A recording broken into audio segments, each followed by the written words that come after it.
Máš 60 eur a ešte nemáš plány na Silvestra? Tak pozeraj, ako sme to poriešili my. Letenky sme kúpili z Bratislavy na poslednú chvíľu za 40 eur. Ubytovali sme sa prosím pekne na silvestrovskú noc za 20 eur na osobu a týmto sme spoznali legendárnu silvestrovskú destináciu Kaunas. Oh yeah. Ak ti to mesto nič nehovorí, nevadí. Podobne sme na tom boli aj my, ale rozhodli sme sa aj tak vycestovať na Pobaltie do Litvy.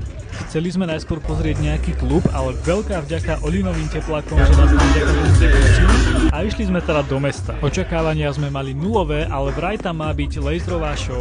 Už pri príchode na námestie nám došlo, že to tam so silvestrovským programom myslia naozaj vážne. A tá laserová show, tak tá práve začínala.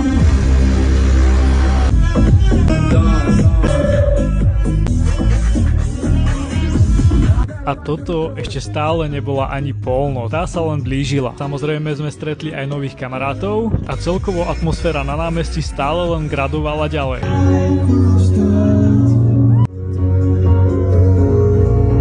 A postupne sa čas blížil ku polnoci, kde sme vo všetkej počestnosti otvorili fľašu šampanského.